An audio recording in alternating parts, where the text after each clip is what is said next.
Howdy, and welcome back to Celebrating Vintage Model Kits. Today we're going to be looking at a build kit, a Revell 1956 178 scale Convair F-102A. Box called it the Supersonic Interceptor, commonly known as the Delta Dagger. So showing you a build kit as part of a plea to our viewers to submit kits or photographs of their built kits of planes that or model kits that we've featured in previous episodes. I like to get together enough of those to make a separate video of what some of these kits that we've covered look like when they're built. A couple of them I've shown you, from my collection, but a number of you have mentioned in the comments that you've built this kit in the past or more recently. So I think it'd be kind of neat if we were able to share with all the viewers out there what some of these builds look like. So let's take a look a little bit more at this one. And so this kit was originally issued in '56, as I mentioned before. It was kit number H23389, so it was an 89-cent kit. So let's look at it a little bit closer.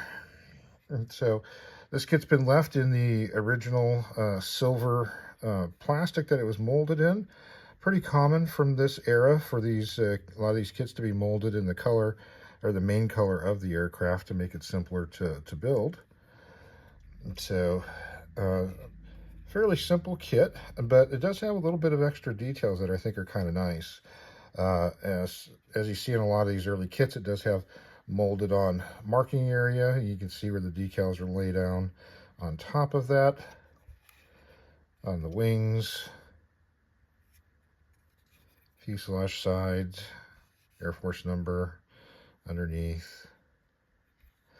What is kind of nice is that it does have some very, very fine recessed panel lining, which I was surprised to see on this era of a kit. I mean, it's really fine, which is kind of nice.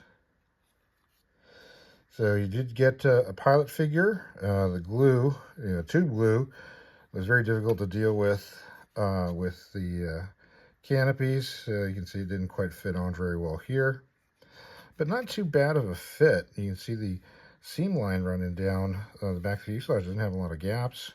There's a bit of a gap on the wing to fuselage joint, but pretty decent fit. Simple landing gear. Do get the landing gear doors.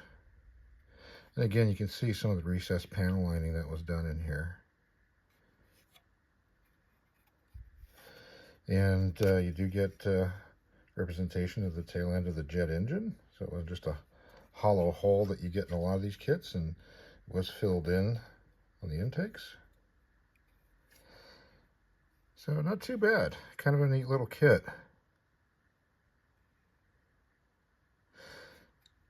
What's left of the stand. The Revell stand would glue into here. There'd be a little ball, and that ball would fit into the clear plastic globe stand that Revell was famous for in their early kits. So not too shabby of a kit. So some of you who know a lot about these F-102s may recognize that this is a short tail one. The short tails were from the initial prototypes or test prototypes, the Y series, up through the 25th production aircraft had the short tail. After that, they all went to a tall tail. This does show the area rule fuselage. The first couple prototypes of the F-102 just had a regular straight, actually almost barrel-shaped fuselage. The other things, and couldn't break the sound barrier, so they went back and nipped the waist in. Kind of a Coke bottle waist is a Coke bottle fuselage. And that was able to allow it to finally get through the sound barrier, because the first couple prototypes weren't capable of doing it. So the F-102 was originally part of a 1948 issue requirement from the Air Force for what they called the 1954 Ultimate Interceptor program. It's the first time they were creating a fire control system, as part of the platform. Convair, out of initially about 100 different designs that were submitted, was selected. And the first flight of the YF-102 was on 23 October 53, but it ended up crashing 9 days later. The second prototype was put into service, and that's when they went to the area rule fuselage, and it was actually able to finally break the sound barrier and get to Mach 1.22. The aircraft served for quite a number of years in the interceptor role. They actually even served in Vietnam as interceptors. They didn't fare too well when they tangled against MiGs, when they every once in a while would get into a combat with them. But they were America's main line of defense during the Cold War against the Russian bomber threat. So this particular aircraft's got the markings of a FC793, which is part of the serial number of 53-1793. As I mentioned, this is part of the very first production batch, the first 25 before the tall tail. And I was not able to find a photograph of this particular aircraft. There's the 7192, there's a couple of the ones that are near this one, but I could not find this specific aircraft in a photograph.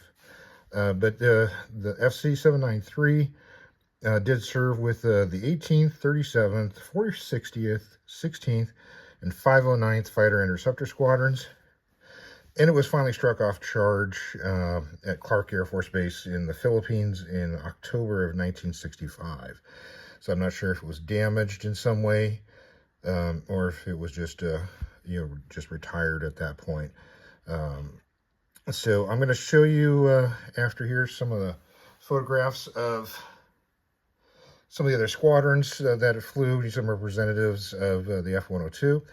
And then as far as the kit goes, Revell issued this kit several times throughout the years, almost like, every other year kind of thing, all the way up through about 1983.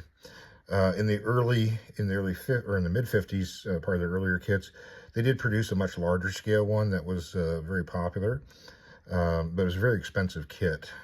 So this smaller 178 scale one is one that they maintained in the line for quite a while. It was only issued by two other people besides Revell. That would have been Revell Keykoler out of Brazil, issued a version of it in 62 and 75, and then finally Revell Japan issued a version of it in 66. So that's about it. Thanks for stopping by. Thanks for watching. Again, if you've built this kit, put some comments in the comment section about it if you liked it, if it was one of your favorites, if you thought it sucked. And then again, if you've got any photographs of kits that you built of any of the aircraft that have been featured in any of our build or any of our reviews, please send those. The email is in the description, or for the channel description, and that's celebratingvintagemodelkits@gmail.com. So I'd appreciate if you send that in. If you want to include your name, let me know that you're okay with us publishing the picture on a video and using your name.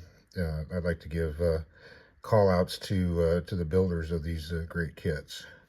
So that's about it for today. Thanks for stopping by. Thanks for watching, and have yourself a great rest of the day.